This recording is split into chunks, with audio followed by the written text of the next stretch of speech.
What's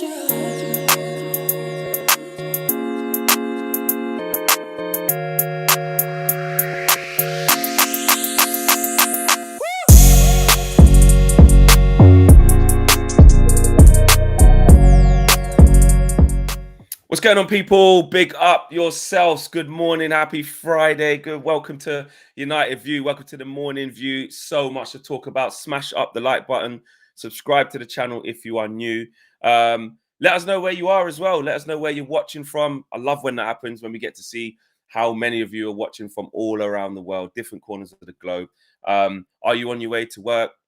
Are you just chilling in bed? Are you getting better from something? Let us know. You let us know where you're at and how your day's looking. Because there's a lot to talk about. Obviously, it's press conference day, the lead up to the game tomorrow. We've been having a game every few days. And yeah, I think people are still in a a better mood than we were. I'm in a good mood, Flex. I tell you why. You all laughed at me is why I'm in a good mood, because I was, do you know what? Actually, I missed the games last night. I was asleep. Yeah, because I messaged you and like normally with the type of goals that were going in, I expected told you. The thing is, you never know, because sometimes now I don't respond back to you during games because the opposite tends to happen. So the time that I was unconscious actually went well. So, my point stands. But the reason why I say you all laughed at me is because I remember on the Full View at the weekend, and I said, I know that it's quite negative at the moment, and I get it. Worst performance of the season against Newcastle, no problem with that. But at the end of the day, it is only one game. It is only 3 points.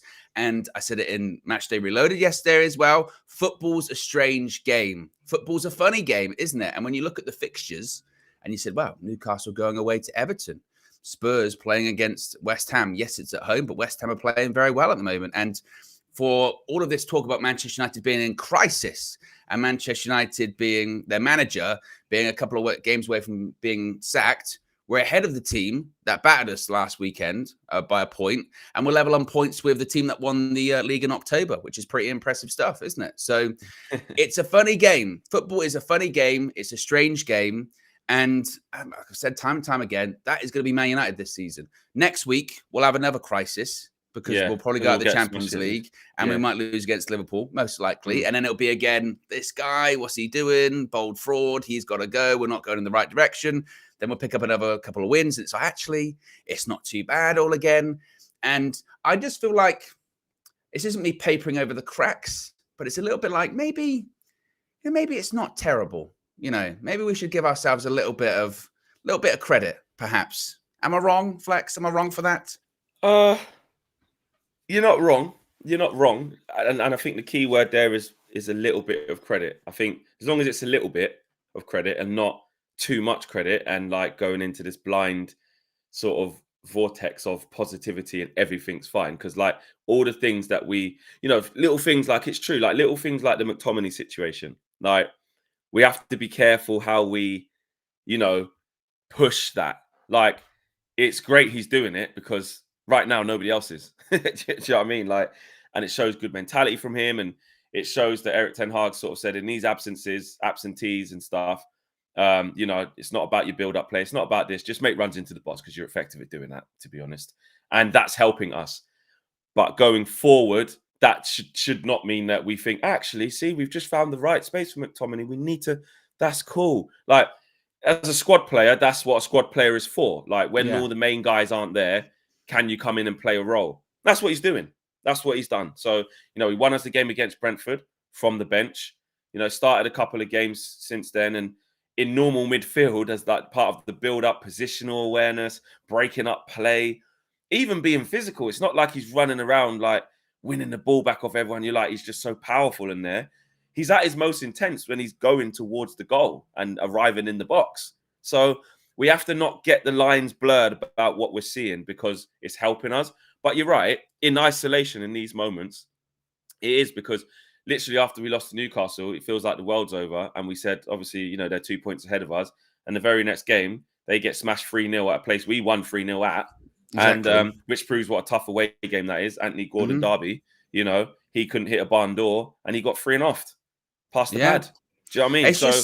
and they look tired, and now they play Spurs next. I know, and it just.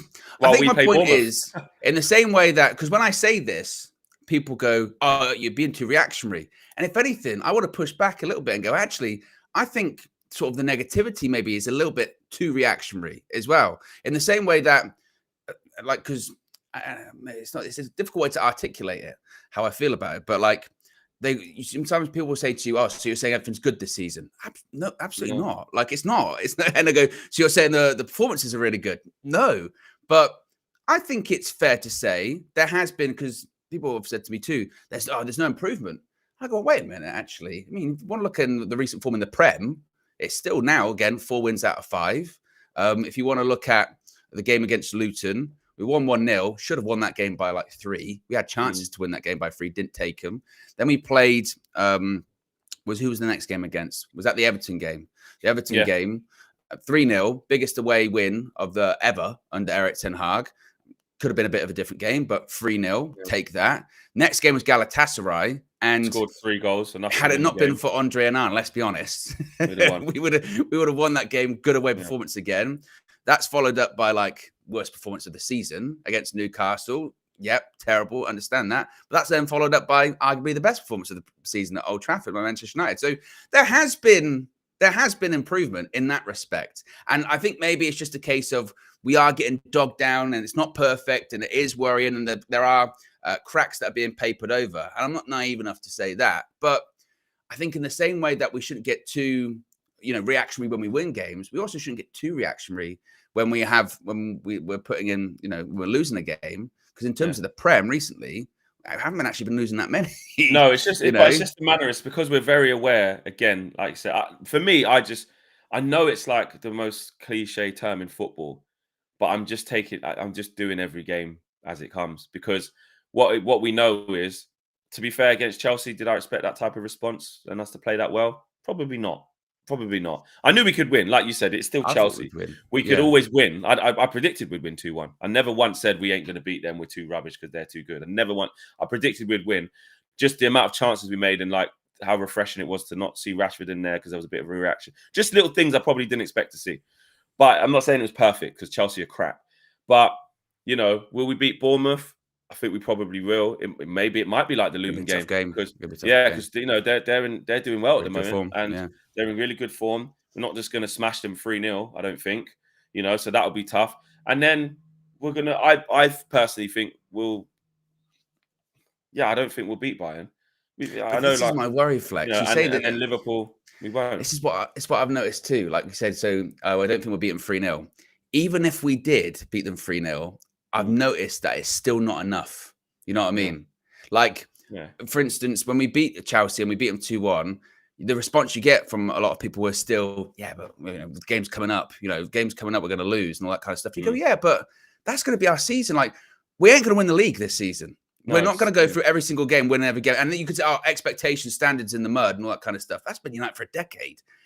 Realize where we're at. And whilst the performances haven't been great, you still got to get results. And people can be talking about Newcastle's performances or Spurs' performances so far this season, but we're still, again, level on points or ahead of them. So if we can get these kind of results when we're not playing particularly well, if our performances do start to improve, which they have been in the Premier League, then again, that's a positive. That's something to take from it, is my point. And I just think maybe, I don't know, maybe we should give ourselves just a smidge more credit than we're being given. And certainly, I don't see Ten Hag as a manager that's like totally in crisis. He will be next week again because we'll lose a couple of games probably. Yeah. But then that's good. Like I've said time and time again, that's United this season, I think. I think it's literally up and down, up and down, up and down. But that's why in that conversation. That's why we're in a top 4 race. The people that are from 4th down to like 7th, that's what all of their seasons look like. Newcastle can say, fuck, we just beat Man United so convincingly, and we've gone to Everton and got absolutely smashed.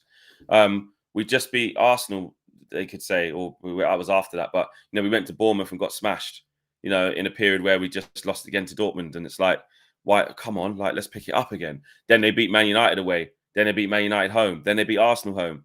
Now they get smashed by Everton. So, again, that's why they're going to be where they are. And obviously they've got injuries and fatigue. And every team's got what they've got going on. Obviously Villa are going from strength to strength. But they drew against Bournemouth the last game 2-2. But at home, they're really good. So... I get it. It's going to be in and around there, and there's some tough games coming up for a lot of teams, including us. But that's why it all balances it out, because although we've now leapfrogged, we're next to Spurs on points and ahead of Newcastle. Spurs had a difficult game last night, didn't win it. Newcastle didn't win theirs, and we won our difficult game against Chelsea, so that helped us. This week coming up, what is it? Spurs got to play Newcastle at Newcastle. Exactly. While we play Bournemouth at home. So that might give us a little bit of leeway. So when we do go to Liverpool and lose, which is probably what's going to happen, once the inquest is out and Roy Keane and Gary Neville and everyone says how the players and cusses the players and we all do it, we then go, well, we did have a bit of a cushion from a couple of weeks before. Look, we're only like one. We're still in and around where it is. Now we can, now the Liverpool things, at least that's done. But and also, the bigger picture is we want better. You'd much rather go into that game at Anfield on the back of 2 wins in the Premier League than 2 defeats or dropping points all the time. And if you're going to get anything out of that game against Liverpool, and I know I've said that it would just be so ironic, wouldn't it, that we don't beat a top 10 team for 18 months away from home in the Premier League, and the first person is like Liverpool. So could you imagine? But if you are going to go into that game to get anything out of it, you've got to start off by you'd want to go in there with a couple of victories, a bit of momentum, and at least the acknowledgement actually you're playing a little bit better. And that's not me saying we're going to win it, because I don't think we're going to win that game. I just think defensively we're still in transition. Rather, we're still we're too frail from that point of view. But as I've said time and time again, football's a funny thing. Football's a funny thing, and this is why. A couple of weeks ago, I was going on that rant about the media. This is why you can't listen a lot to the negativity. I mean, there are certainly massive aspects to be negative about this season with United, and particularly performances earlier on in the season. But in the narrative surrounding the club, you would think that you'd think we're Chelsea, where Chelsea are. Chelsea aren't even in the top half at the moment. That's where you'd think Manchester United was, and that's just not the case. Like it just isn't the case whatsoever. And that's when I sort of go, actually, if you're picking up points, that's all you can do. That's all you can do at this period of time. So again, big tough week coming up. I think Ten Hag feels emboldened, certainly, by the result on Wednesday, and also Flex. He's not backing down when it comes to some of the players as well. Because there was a report from the Mail yesterday, Matt Hughes from the Daily Mail, saying Eric Ten Hag is refusing to bow down to the demands from senior Manchester United players for more days off and advance notice of their training schedule. Ten Hag is understood to have fielded several complaints from members of the Manchester United players' leadership group in recent weeks over their workload, with particular gripes over the limited number of rest days they are given and the squad's inability to plan their time off. They continued by saying Manchester United's leadership group comprises of a number of players, including Luke Shaw, Marcus Rashford, Rafael Varane, Casemiro, Lisandro Martinez, and Tom Heaton, although not all of them have complained, and the vast majority of the squad are supportive of Ten Hag. Ten Hag's response to the Manchester United players requesting more days off is understood to have been uncompromising in stating that the highest standards of dedication and sacrifice are required to play for a club such as Manchester United. Ten Hag is convinced that the Premier League is becoming more physically demanding and makes no apologies for the demands he makes of his Manchester United players. Which, to be honest, when you say it out loud, doesn't seem massively unreasonable, does it? No, it doesn't seem unreasonable. It's just only he knows, or only we're going to find out, just is that going to work with this bunch of players? Because that's essentially what it is. It's like, even though we don't like the players, or a lot of them when this happens, as a manager, it is his job to navigate the bunch of players that he has got and find the best method to get the best out of them. And if that means, the best man managers away from best coaches, the best man managers know how to do that. They know that this player needs slightly different approach to this player, at the same time as trying to keep a level of standard that everybody must follow. You know what I mean? It's like being a school teacher. If you've got a class of 30, there's different needs for every single one of them pupils. It's the same thing. If you're the manager of an office, or the manager at anywhere, if you're managing people, you have to understand that different people need different things at the same time as creating something that everybody must follow. So that's why managing in any capacity, whether you're a supervisor or a manager in Foot Locker, or you're the CEO of bloody Man United, manager. Managing people is tough, and that's why it's hard to do. So it's refreshing to us, because we're the fans. So we're like, damn right, them players, seen it before, put up or shut up. There's games coming. What do you mean day off? You paid all this money. You get in there, you don't moan, and you do your job. And when you get on the pitch, we want to see a representation of that, of you running, of you trying, which we kind of did against Chelsea with the players that were selected. They all worked hard. So we got behind it. But Ten Hag just needs to be sure that that's the best way. And if there's collateral damage in that, again, as fans, we're cool with it. If some players, when Ronaldo didn't want to see that or have that treatment, tatty bye. Legend of the club will always be a legend of the club, but that's how it had to go. When Sancho don't want a full suit because of that, because the standards or whatever, laters. If you're going to back Rashford, who was our best player last season, scoring 30 goals, and now he's not doing the things you're asking him to do, it took a while to get there, but see you later in terms of you ain't playing right now, and the people that are going to play were going to come in. Rafael Varane, love him. Can't believe he's not playing. And I'm not saying he's been unprofessional, by the way, but the manager's seen something in the other player and thinks that's the right way to go forward, which, let's be honest, Harry Maguire got Player of the Month. Player of the Month. Do you know how mad that is? He was excellent again in a month where we didn't win all the games. He was excellent again on Wednesday. Well, you say that actually, but again in November we were all right. Was that when it was for? Team. Was that before the Newcastle win? November, November. Oh, right. November's good. Yeah, I mean, and we also didn't play anyone hard, but even in the Newcastle game, argument to be made that Harry Maguire's our best player anyway in that game. Which again, so that's what I mean about Ten Hag saying I'm doing that and I'm choosing that to get the response. Those things have worked. McTominay, when that team sheet came out, I said, I can't believe he's dropped Rashford. I owe KG and Owen £10. That was the first thing I said. And then secondly, I was like, I would have put Kobbie Mainoo in there for McTominay, though he's been non-existent. And Scott and Eric thought differently and said, no, this is the reaction I want to get. This is the man I think who can do it. And he done it. So responses. So yes, but back to the original thing. Eric's within his rights to do that. I'm glad he's doing that and sticking to his guns on that. But he has to make sure that that's the right way to navigate through these players. And if there's collateral, there's collateral. Be strong, take them out the team and play the players that you trust. Because obviously the reports of 50% dressing room gone and all that, which is nonsense. But there will be some that are against you in there. There are going to be some in there who aren't feeling your methods. You notice the way that's written as well is much different because I think of the journalist ban. Because, for instance, so they do that report that would appear on the face of it to be like a very much, it's manager versus player and it's revolt players, against the manager. But then they put in there, well, not every member of the leadership group has complained. And actually, the vast majority of the squad are still behind Erik ten Hag. And you feel like, well, that's a bit better because you're painting a fuller picture there, which I think maybe was Manchester United's frustration and Erik ten Hag's frustration with some of the stuff that was coming out earlier on this week. And sort of Ten Hag mentioned it in the press conference that there are always people that are unhappy. There's always going to be people that are unhappy. And, to be honest with you, I was having this conversation as well the other day, like there's always going to be people that probably are talking to the media. You wish it wouldn't happen, but agents and friends of friends and family members, it's a thing. Like it does happen.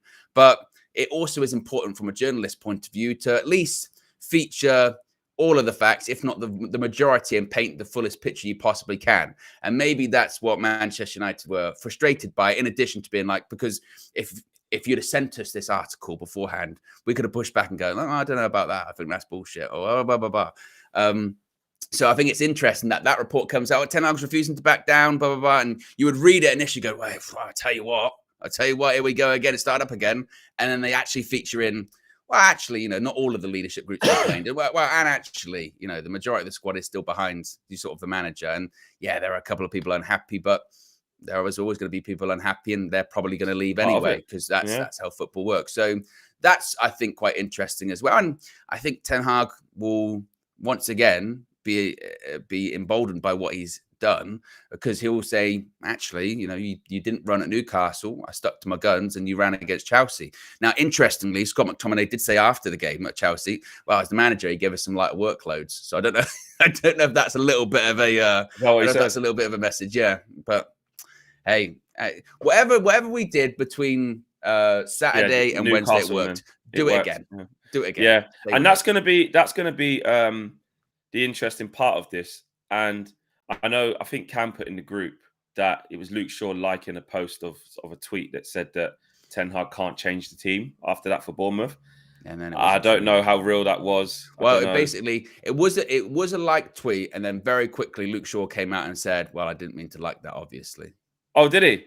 Yeah. Okay.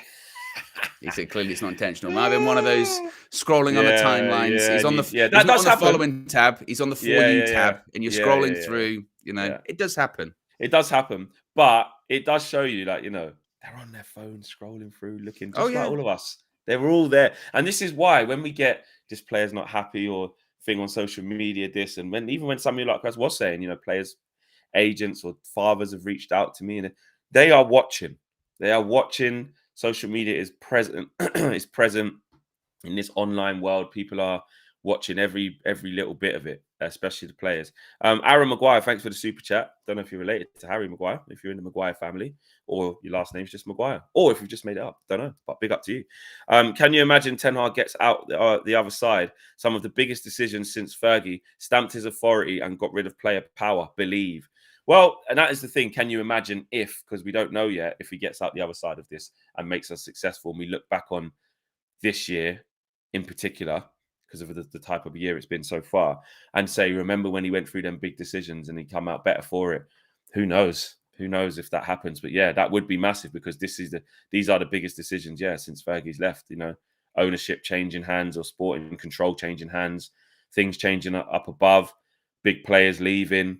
Like, yeah, we have to wait and see. Ray Carl Brown, I've been a member for 5 months, always here, always supporting. Says, don't understand our players. It's not like they train 8 hours a day or have to get up at 5 to go to work for 7. They are lazy, some of them.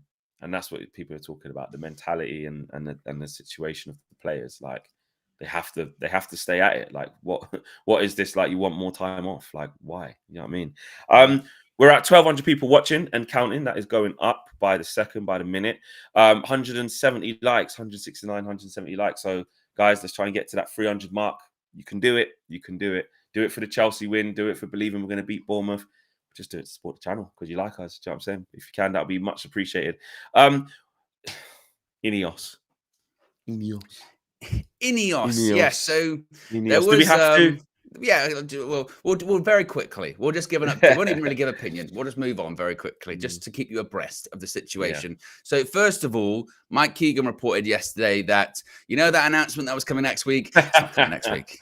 It's not coming next week, but there's an insistence. It's coming before Christmas, and the reason for the delay is legal complexities. But there were meetings at Old Trafford on Thursday. So Dave Brailsford and Jean-Claude Blanc, or as KG would call him, Jean-Claude Blanc, was met at Old Trafford on Thursday. Sir Jim Ratcliffe's acquisition of a 25% stake in the club edges closer.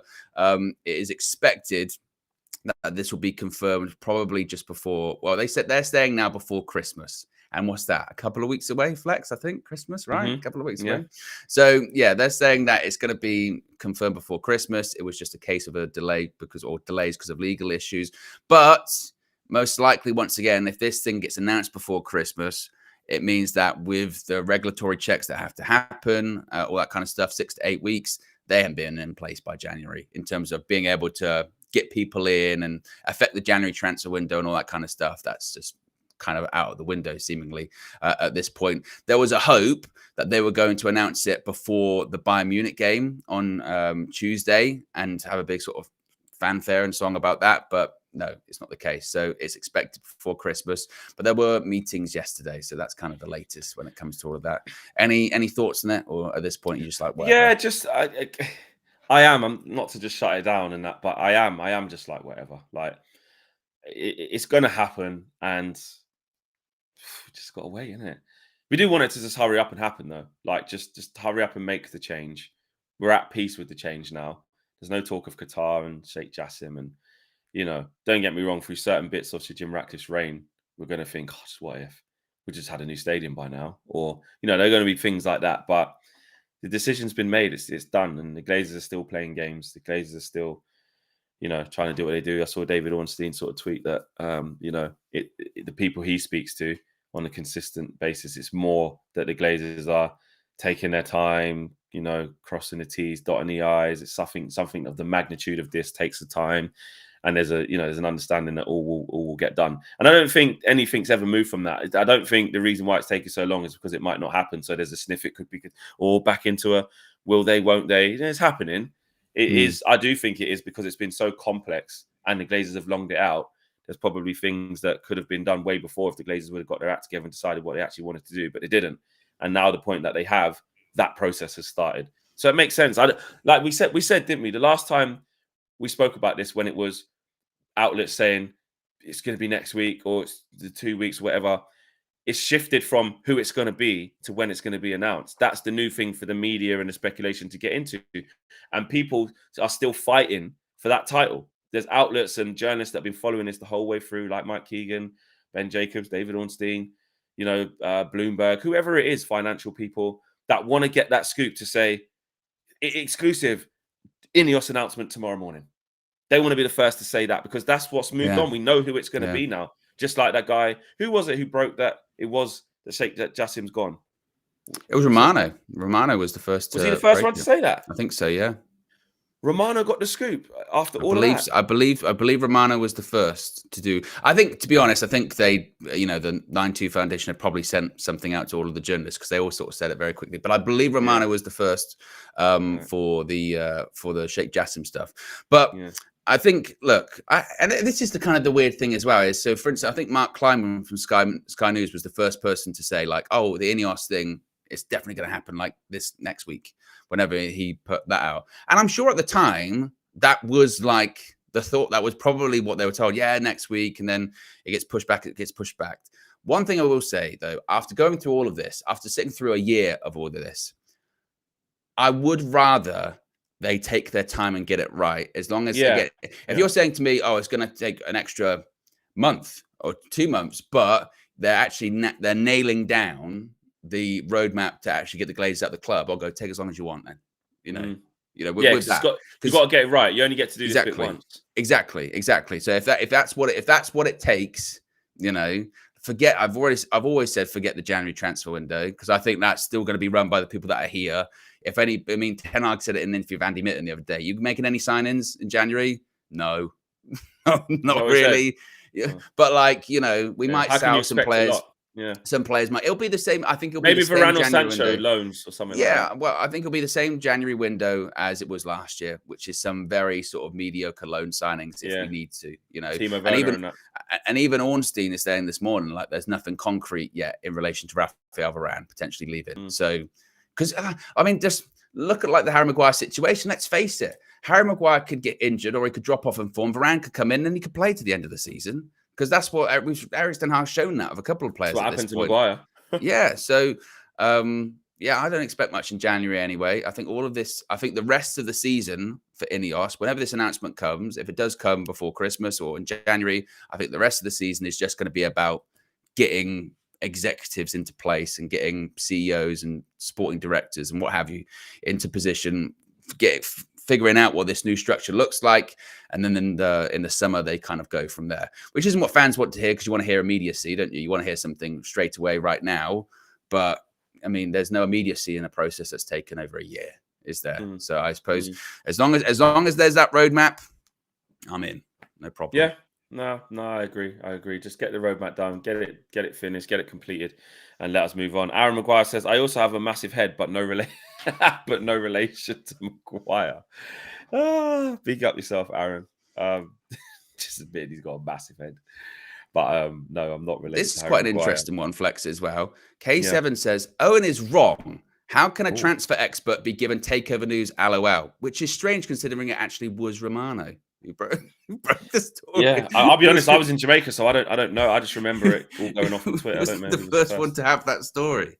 But it was him. And if you're asking why he was a transfer person was given that, it's because he was given it by the people from Qatar. It was literally what happened, But some of people have said in the chat, Romano RKO from nowhere, just pulled up, just boom. And we were saying like through the whole process of the thing, like there's some people who are really like want this, and you know what, probably deserve it. Like someone like Mike Keegan, I know Ben Jacobs was doing his most. Obviously, Bloomberg were doing their thing. obviously it's not how it works. Because like when we interviewed Mike Keegan, he said, "Listen, you trust your sources. This is the name of the game. You trust your sources. You believe in your sources. You stick to your guns. And if somebody gets you to it, you shake their hand, or in the journalistic way, you send them an email. You acknowledge that you've been done. You've been beat to the scoop, and it's on to the next. That's their world." I've criticised Romano as well, because sometimes I mean you've seen the way he does you've seen the way he does stuff, because sometimes it is ridiculous, you know what I mean? But in that essence, if he's the first to report it, you just go, you know, fair enough. you got it right on that one. But again, I think in that essence, he was probably just like the first to go with it, because it felt very much like, again, Sheikh Jassim's camp just sent to all of the journalists covering the story, we're out, basically. You know what I mean? I can say this, obviously, breaking news flash. Obviously, I have signed with Sky in terms of for January. So I'll be doing a lot of shows throughout the transfer window, representing us, the fans, trying to do my best in that. And you guys have been really supportive. So across January, I can confirm I will be in like sometimes like 3 shows a week. It's like never done that much before. So it's a big schedule. And obviously I was in there yesterday. And I can confirm this is not dressing room leaks or whatever. I'm just, just letting you know. I'm just, you know, just in there, in the mood. I was trying to get it, because obviously the Carve thing's happened, and it's a thing, you know. And the message was, don't be pissing off Man United. Let's just, at the moment, we can't go to the pressers. They were saying to me, "It's like, Flex, you're going to be in the presser in the Champions League one coming up. Can you run some quotes for us or something?"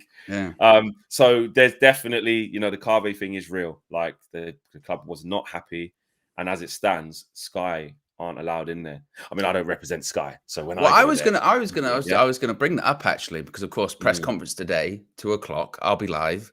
And I was thinking, I wonder how long the ban extends, you know. To those and I asked that, and I did say, so about this ban then? Is it a one-time thing, or you know? We don't know. The answer was, I was told we don't know.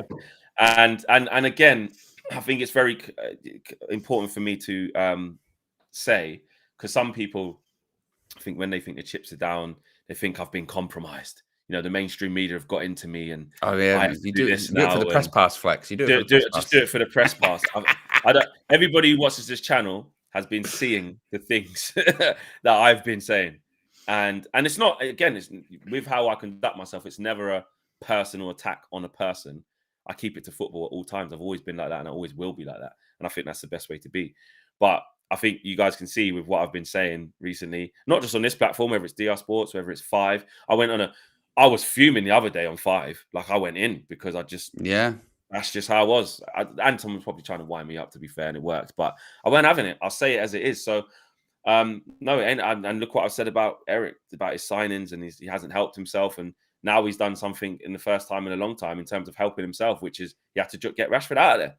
And what did we do? We said, well done. Now, make sure you don't play him tomorrow. Because you can't change that team. A team that plays, even Scott McTominay deserves to start. Like a team that plays that well, you have to leave it. Apart from if Lindelof, I mean, did he say why Lindelof came off ever? I don't think he did. I don't know if he did. I might have an injury. That's the only change. I said it in the preview. That's the only change I would like to see against Bournemouth tomorrow is Luke Shaw back to left centre back and play regular. Yeah, because I feel like that worked. Or Dalot left back and bring in Bissaka. I don't know. I like that right hand side. I like have a left back as it is. I like that right hand side with Anthony and Dalot. I thought it worked. Well against Chelsea. So I'd like to see the same when it comes to that. But no, it's very interesting when it comes to the press conference and the journalist stuff. And that's why I say earlier on, I think it's quite interesting when they're writing that report about some leadership players have said this, said that. They have to very quickly say, wow, it's not all of them. And actually, everyone, the vast majority is very much behind the manager, which is a very different narrative than what was being put out there earlier this week. And if that's what it took for Manchester United just to send out a bit of a warning signal, make an example of a couple of people, then so be it. Because some of the coverage of Manchester United this season has been totally out of control. I said it earlier on, we're ahead of Newcastle, level on points with Spurs. Eddie Howe and Ange Postecoglou have been lauded this season, Flex. 2 of the best managers. No wins in 5, Spurs. No wins. That was another thing I said on the full view on Sunday. Remember that? Losses, 1 draw. When someone said, "Oh, I've just seen Spurs play a game with style of play," because they drew a City, and I went, "Whoa, some could look at it as no wins in 4," and it got a little chuckle. But hey, no wins in 5. No wins in 5. Because this one's actually at home. If that was Eric, I'm telling you now, Fleck. Oh my goodness me! Throughout all of this season, have we gone 5 games without a win? No, not in the league. No, I don't even think. Have we had back-to-back losses in the league? I think maybe in the league, maybe. Someone, you lot are really good at trivia. There's so many games I can't remember. I don't think we have. Not in the league. I would feel like City, maybe we got smoked, have. and then we played Carabao Cup and lost. Arsenal, the next game after that, we bounced back against somebody at home. When was the Brighton game? That's what I was thinking. Maybe Arsenal and Brighton. Was that? I think we might have got smashed. We're on this thing called the internet. Maybe I can look. I know. I think we got smashed off Brighton 3-0, then had to go to Arsenal. Maybe that was back to back. The chat will probably say it by now. Yeah, I'll have a peek. I'll have a peek at what's going on. Palace and City. No, but Palace was. Oh yeah, Palace and City. No, because we played Brentford in the league after we played Palace. Oh, was it? And then it was international break, innit? Yeah. So I think the back is the Brighton and Arsenal game. That's the one I was thinking. Okay. That's but that's the only, and that's back to back. We're not talking about no wins in 5 or anything like that. You know what I mean? So because again, and that's when you get into the conversation about Manchester United, certainly, isn't it? It's like, as we said, if that was United this season, he'd be gone. Yeah, he'd be gone. Yeah, because you can't lose that many games. I will say this just really quickly. We are 30 subscribers away. 30. Yeah. 30 subscribers away from 158k, 158,000 subscribers. Well on our way to 160 or road to 200, whichever way you want to do it. But I like small increments because you get some small wins along the way, and it gives you a little bit of a boost. So we are 30 subscribers away. If you have not subscribed to United View, and you've always watched, but you kind of just on your YouTube account and just know that you're always there because you've got notifications on or whatever, but you haven't subscribed, you always like the video, you might have just forgot. Do it now. Smash it. Smash the subscribe button as well as the like button. If you're new to the channel, you just found us, and you're like, oh, didn't know Flex was here, didn't know Owen was here, didn't know this channel existed. Welcome, and make sure you stay right here and hit the subscribe button if you haven't done so already. Probably a bit much to do before the end of the stream because we haven't got long left, but possible. Anything's possible. Yeah, anything's possible. Just really quickly, like I said, Laurie Whitwell did write a piece. Believe. Laurie Whitwell has written a piece on Marcus Rashford. Yes. Sort of saying, can he get back into this team and what happens now? Because I know a lot of people saying like, yeah, damn right, he should have dropped Rashford. But that's why when I was driving back on my reflection video, it's like, I was like, actually, what I witnessed today, not to put it out of context, in terms of that decision from Eric to do that, although it was easy to do because he's not playing well and he wouldn't be surprised himself. But for us, for me on a personal, I can only speak about me. You saw how surprised I was because I was adamant he was going to play him. Yeah, you didn't think he'd do it. Adamant. I didn't think he had it in him, and the fact that he did shows that, or I hope, do you know what? The sample size isn't big enough to say it means that he's seen the light and he's not going to play him for all the games. For all I know, he might bring him back in tomorrow because he thinks he might have learned from that. Yeah, that was my question to you. Wood, how do you feel about it now? Do you think Rashford's going to get back into the team? And if he does, this is the good follow-up question. If he does get back into the team, what position? Now, what position does he play? Well, I think it's clear. Eric would be the stupidest manager ever to bring him back in and play him on the right. Well, he shouldn't be bringing him back in anyway. But if he does and brings him back in on the right, you know what, Eric? You may as well just shut the book and say, what you're doing. You're clueless. And that's interesting about Anthony, isn't it? Because you go, Anthony was the preferential treatment guy. And now he's getting dropped for another preferential treatment guy. Yeah. And actually, Anthony was still poor on the ball. Like, didn't really... He had a couple of moments where he got past Colwill because Cole was not that comfortable. I thought he did all right. He did all right. He travelled with the ball well. He does that, gets us up the pitch. But in terms of an assist, gave it away a couple of times, tried the Anthony special, goes high and wide, handsome, not very handsome. Like he wasn't the most the best threat on it, but because he wasn't, what did he make sure he did? He made sure he did all the right things without the ball. I don't know if He that's weren't a great, bit Owen. He harsh. weren't. I think it's a bit harsh. I thought he He's did on my side. I thought he did okay. I thought he did okay. I thought he had done okay. If you're going to compare it to Rashford, he offered way more than Rashford's done all season. Absolutely, because every time he touched the ball, he didn't lose it. But it's still not what I want to see from that. I still want to see more from my left winger. Oh yeah, you want to see more. But I would also say that we looked way more balanced. A couple of times I did see him trying to take players on, which he hasn't been doing recently. And this isn't like rah Anthony fan club. I'm just saying that in comparison to some of his other performances for Manchester United in a red shirt, that's one of his better performances. Actually, as well. I stand corrected. I can see that most of the chat saying that's harsh flex. No, he played really well. You know, Flex has got an agenda. No, I'm not. I'm saying he should start. I'm saying he should keep his place. I bigged him up for all the stuff he did off the ball. I said he was excellent. He gave us done okay. Yeah, and that's the truth. I think he just done okay. But because the bar's been so low with Rashford not trying, he was a breath of fresh air in that element. I saw him sprinting. Again, that one moment, because it happened right in front of me, because I'm at the front on that side, where Dalot went forward and he went sprinting back into right back. He said, Diogo, you stay there. I got you. Don't worry.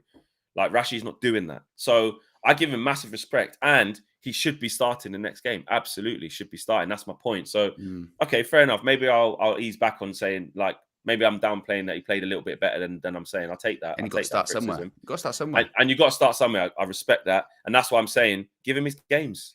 Don't you dare change it. Do you know what I mean? And if you do want to bring Rashford back in, it better not be on the right-hand side, which leads me to the left-hand side.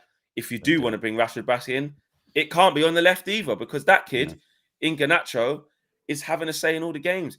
For the first goal, he's the one who crosses it for Harry Maguire, where he nearly scores, and then it ends up at Scott McTominay. So then we do score. And then the second goal, yes, there was a lot of crosses that didn't find their target, like left foot, overhitting it, hitting into players, or might have gone out for a goal kick. But he's always kept coming and coming and coming, to the point where he kept so strong in the game that he made the next moment that scored us the goal. So how do you drop him? You can't. So the only thing is the upfront thing. That's the only thing. Højlund. Putting him in for Højlund. Now, again, Højlund wasn't a disgrace. Højlund wasn't, he had a good shot against, I think Bruno laid him in, got a shot against Sanchez. He was nearly, when they slide in last second to try and get the tap in, he was a couple away from them. I do want to see him used more. I want to see more play go through him, see him be more involved. But I don't think he deserves to be dropped. No, and also, he was there with McTominay for the second as well. Yeah, exactly. And also, he doesn't deserve to be dropped. And also, his work rate is still there. He was pressing, he was leading from the front, he was running around, he was backing into defenders. And if you're going to make the decision to put Rashford in there, he needs to replicate that. And I'm not sure he can right now. So what I do think is, maybe as the game goes on, if you're going to make a change, it should be the striker. Get Højlund out of there. Don't bring on Martial, because he ain't going to do nothing. Maybe it could be you. But the balance on the wings, Ten Hag clearly showed us by bringing on Rashford for 9 minutes in that game up front. He showed us he likes what he's seeing from the wingers, and he doesn't want to disturb that. And he better have that same energy tomorrow at 3 p.m. I want to see Garnacho on the left. I want to see Antony on the right. I want to see the same team. Yeah. The only thing, like you said, is the back four with Luke Shaw situation and Reguilon. Cool. If there's a problem with Lindelof. And secondly, I still kind of want to see Kobbie Mainoo, but Amrabat deserves to keep his place. Yeah. Bruno deserves to keep his place. I know he missed the penalty, but McTominay's going to keep his place. And McTominay's going to keep his place, score 2 goals. So it's not. And again, as the game goes on, if we get comfortable or whatever, you can bring Kobbie on. So I really want him to play at Old Trafford. I want to see him at Old Trafford. Yeah, it might be a game for him at Old Trafford. In fairness, get Bournemouth at home. That's a game maybe that he could start. But at the same time, Eric Ten Hag says, I like continuity, likes consistency. There's no, like I said, there's no justification really, unless you do want to talk about fatigue, and maybe there are a couple of knocks that maybe some changes might happen. But I'm with you. That front three has to stay the same. And for the talk about Højlund, I think that I'm more confident with him scoring with those two players by his side, because I think that with Rashford, and this isn't me guys greedy, selfish, but I do think Rashford's primary focus, because it was last season, it's difficult to snap out of that, is how am I going to score? I got to score. If I'm cutting in onto my right foot, it's with the intention to score as opposed to get it in the box. Whereas Garnacho, you do feel like that's much more fluid in that he'll take the full back on, but Is he thinking about shooting? Is he thinking about crossing in the box? He's just thinking about how can the team score? How can we get a goal in this situation? Is it from me? Is it from me putting the ball in the box? And as you mentioned, the crosses in the box, some of them weren't going anywhere, but a couple of them led to goal. And I want my winger with a player like Højlund in the box, get crosses in there. Yeah. Give him service, give him chances. And Garnacho, I don't know if you've noticed, well, you would have noticed, we've all noticed, like his willingness to get past the man, even if it's on his left foot, and just swing the ball in at all times. Like, yeah, he's learned that. He's not just interested in like doing tricks to show off that he can get past the man. His objective is get past the man, whether it's cut inside and do the cross that he did do for the goal, or what he's done many a times is that left foot one. He's good on his left foot. Yeah, and this is what we want with Anthony. Can go both ways. And that's the thing on your weaker foot.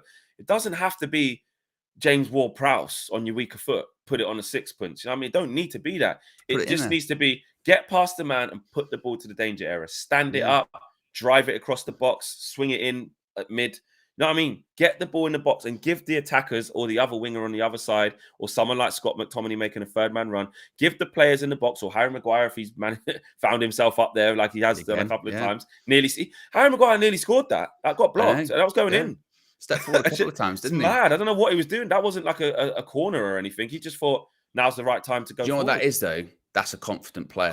That's the 100%. Difference. That's a confident player. For 100%. The second goal as well, gets the ball and he's stepping forward. He's finding himself 2/3 up the pitch. That's a player. That's a player that's like, I'm very confident. I'm not worried about my position. I'm not worried about it. I'm confident on the ball. And that's sometimes the difference too. And I just, again, particularly that attacking front three, there are goals in that. I mean, 2-1 kind of glosses over it because we should have won by way more. We should have won by way more. If we're talking about, like, and I'm not, again, so you're saying Garnacho is better than Doku. I'm not saying that.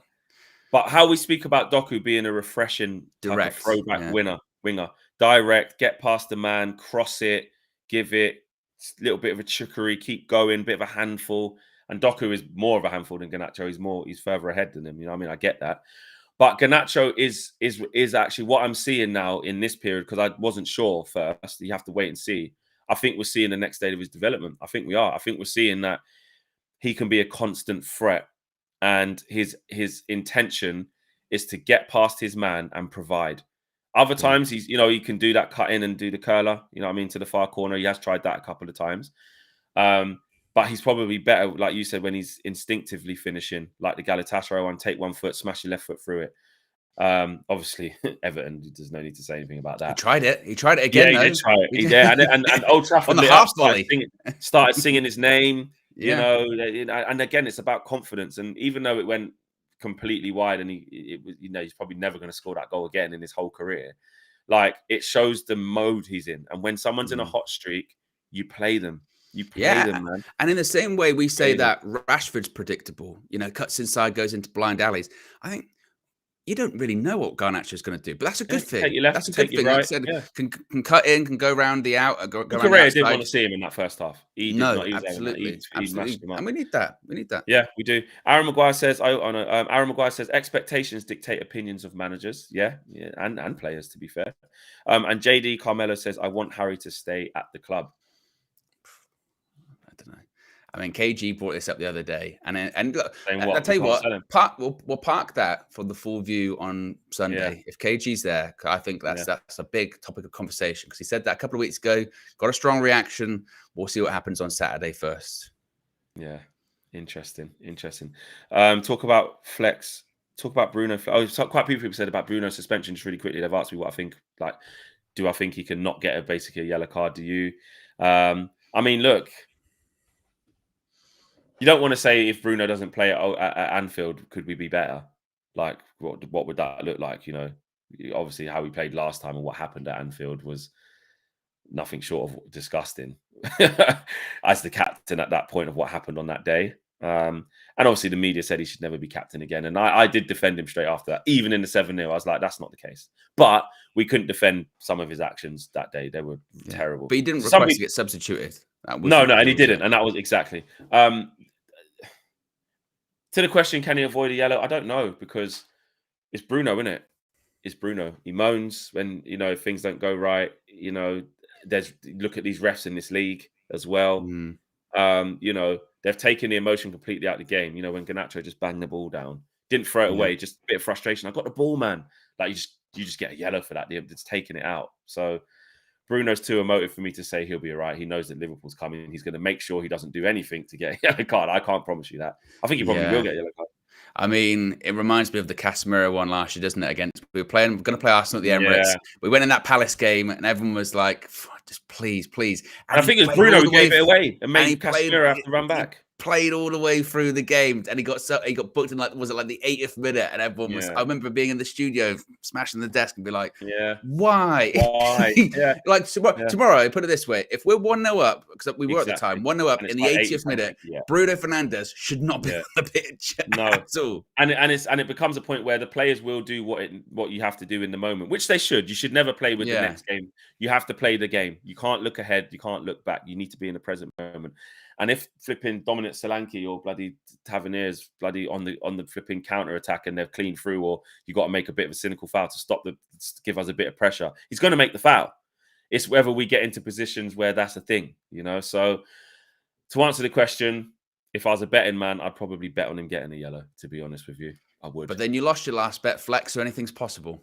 Exactly, anything's possible. Thanks for watching, guys. Press conference today. Okay, I'll get to that in a sec. Press conference today? Yes, 2 o'clock. Press conference is at 1:45, so I'll be live at 2.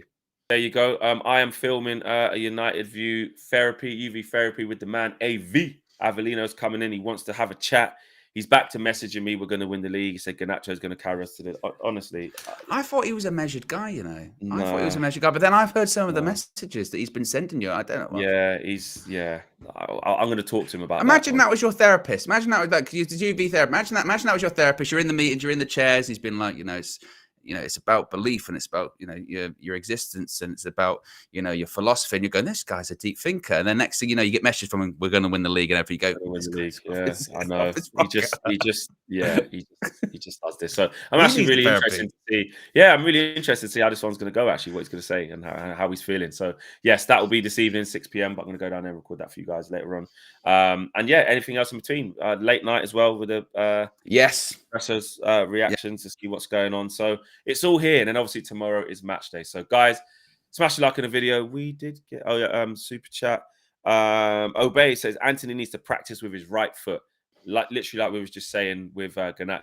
There needs to be a willingness, even if you're not great on it, a willingness to go past someone and just swing your leg. Saka does it all the time. Like, he's not amazing with his right foot, but he gets past the man. He can dink a little cross to the back post or swing it across. You have to do it. All good wingers are able to do that. Big up to you guys, and we'll see you again very, very soon. Loads of content coming today and into match day tomorrow. Take care, guys. Peace.